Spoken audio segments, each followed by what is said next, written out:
Today's reading begins in 2 Samuel, chapter 4, starting in verse 1. When Saul's son heard that Abner was dead in Hebron, his hands became feeble, and all the Israelites were troubled. Saul's son had 2 men who were captains of raiding bands. The name of the one was Baanah, and the name of the other Rechab, the sons of Rimmon the Beerothite, of the children of Benjamin. For Beeroth also is considered a part of Benjamin, and the Beerothites fled to Gittaim, and have lived as foreigners there until today. Now Jonathan, Saul's son, had a son who was lame in his feet. He was 5 years old when the news came about Saul and Jonathan out of Jezreel, and his nurse picked him up and fled. As she hurried to flee, he fell and became lame. His name was Mephibosheth. The sons of Rimmon the Beerothite, Rechab and Baanah, went out and came at about the heat of the day to the house of Ishbosheth, as he took his rest at noon. They came there into the middle of the house, as though they would have fetched wheat, and they struck him in the body, and Rechab and Baanah his brother escaped. Now when they came into the house as he lay on his bed in his bedroom, they struck him, killed him, beheaded him, and took his head, and went by the way of the Arabah all night. They brought the head of Ishbosheth to David to Hebron, and said to the king, Behold, the head of Ishbosheth, the son of Saul, your enemy, who sought your life. The Lord has avenged my lord the king today of Saul and of his offspring. David answered Rechab and Baanah his brother, the sons of Rimmon the Beerothite, and said to them, As the Lord lives, who has redeemed my soul out of all adversity, when someone told me, Behold, Saul is dead, thinking that he brought good news, I seized him and killed him in Ziklag, which was the reward I gave him for his news. How much more, when wicked men have slain a righteous person in his own house on his bed, should I not now require his blood from your hand, and rid the earth of you? David commanded his young men, and they killed them, cut off their hands and their feet, and hanged them up beside the pool in Hebron. But they took the head of Ishbosheth and buried it in Abner's grave in Hebron. Then all the tribes of Israel came to David at Hebron and spoke, saying, Behold, we are your bone and your flesh. In times past, when Saul was king over us, it was you who led Israel out and in. The Lord said to you, You will be shepherd of my people Israel, and you will be prince over Israel. So all the elders of Israel came to the king to Hebron, and King David made a covenant with them in Hebron before the Lord, and they anointed David king over Israel. David was 30 years old when he began to reign, and he reigned 40 years. In Hebron he reigned over Judah 7 years and 6 months, and in Jerusalem he reigned 33 years over all Israel and Judah. The king and his men went to Jerusalem against the Jebusites, the inhabitants of the land, who spoke to David, saying, The blind and the lame will keep you out of here, thinking, David can't come in here. Nevertheless, David took the stronghold of Zion. This is David's city. David said on that day, Whoever strikes the Jebusites, let him go up to the watercourse and strike those lame and blind, who are hated by David's soul. Therefore they say, The blind and the lame can't come into the house.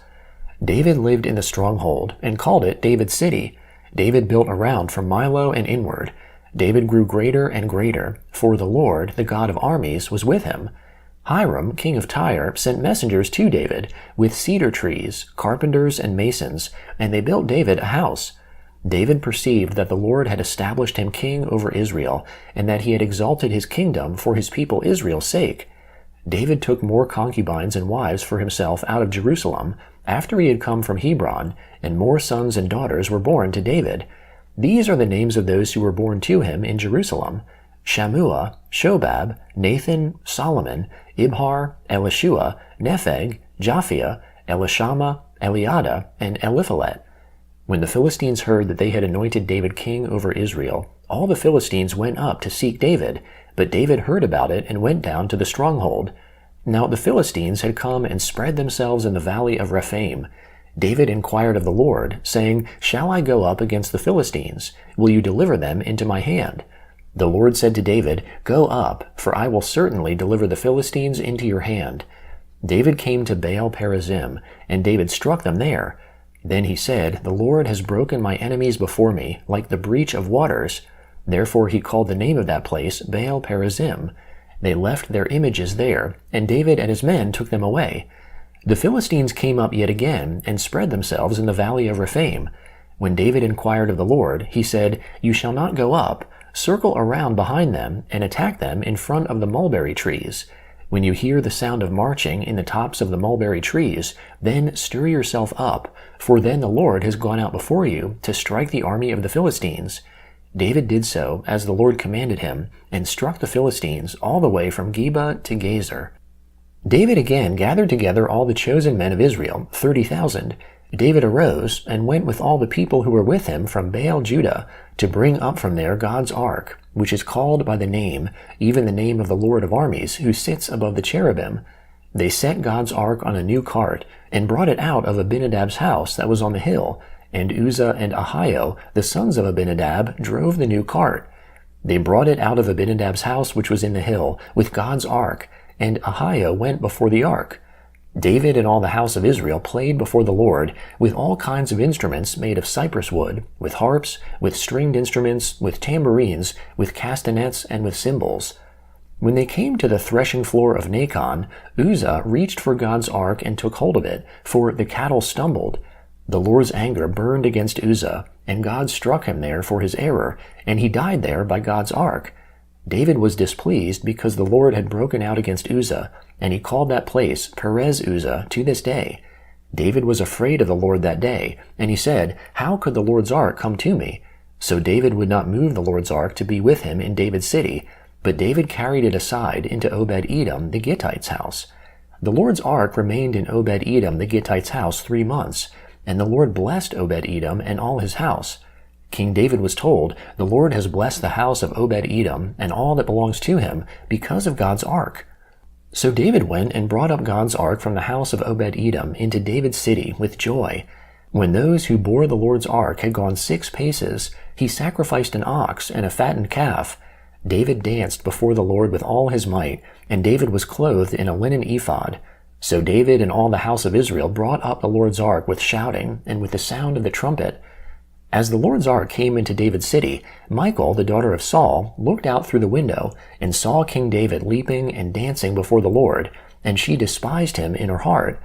They brought in the Lord's ark and set it in its place in the middle of the tent that David had pitched for it, and David offered burnt offerings and peace offerings before the Lord.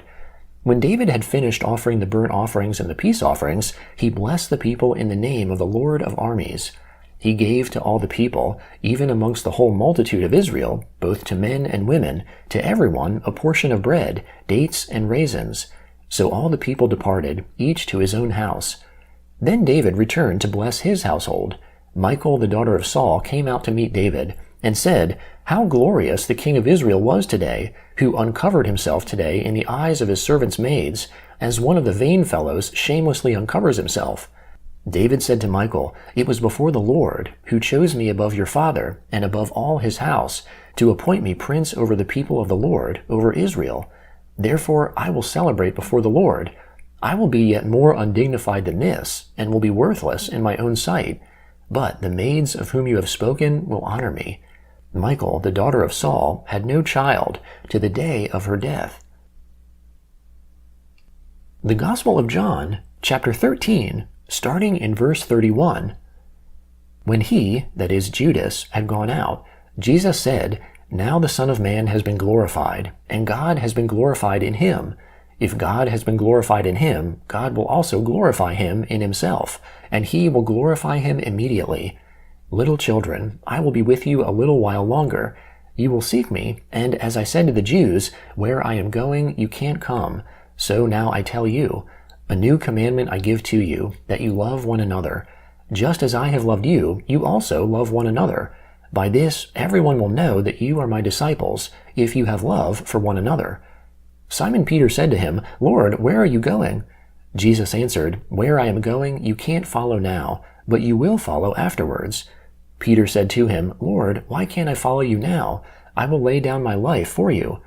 Jesus answered him, "Will you lay down your life for me? Most certainly I tell you, the rooster won't crow until you have denied me 3 times. Don't let your hearts be troubled. Believe in God, believe also in me. In my Father's house are many homes. If it weren't so, I would have told you. I am going to prepare a place for you. If I go and prepare a place for you, I will come again and will receive you to myself, that where I am, you may be there also. You know where I go, and you know the way." Thomas said to him, Lord, we don't know where you are going. How can we know the way? Jesus said to him, I am the way, the truth, and the life. No one comes to the Father except through me. If you had known me, you would have known my Father also. From now on, you know him and have seen him. Philip said to him, Lord, show us the Father, and that will be enough for us. Jesus said to him, Have I been with you such a long time, and you do not know me, Philip? He who has seen me has seen the Father. How do you say, Show us the Father? Don't you believe that I am in the Father, and the Father in me? The words that I tell you, I speak not from myself, but the Father who lives in me does his works. Believe me that I am in the Father, and the Father in me, or else believe me for the very works' sake. Most certainly I tell you, he who believes in me, the works that I do, he will do also, and he will do greater works than these, because I am going to my Father. Whatever you will ask in my name, I will do it, that the Father may be glorified in the Son. If you ask anything in my name, I will do it. Psalm 119, beginning in verse 17. Do good to your servant. I will live, and I will obey your word. Open my eyes, that I may see wondrous things out of your law. I am a stranger on the earth. Don't hide your commandments from me. My soul is consumed with longing for your ordinances at all times. You have rebuked the proud who are cursed, who wander from your commandments. Take reproach and contempt away from me, for I have kept your statutes. Though princes sit and slander me, your servant will meditate on your statutes. Indeed, your statutes are my delight and my counselors. My soul is laid low in the dust. Revive me according to your word. I declared my ways, and you answered me. Teach me your statutes. Let me understand the teaching of your precepts. Then I will meditate on your wondrous works. My soul is weary with sorrow. Strengthen me according to your word. Keep me from the way of deceit. Grant me your law graciously. I have chosen the way of truth. I have set your ordinances before me. I cling to your statutes, Lord. Don't let me be disappointed. I run in the path of your commandments, for you have set my heart free. Proverbs chapter 15, starting in verse 31. The ear that listens to reproof lives, and will be at home amongst the wise. He who refuses correction despises his own soul, but he who listens to reproof gets understanding.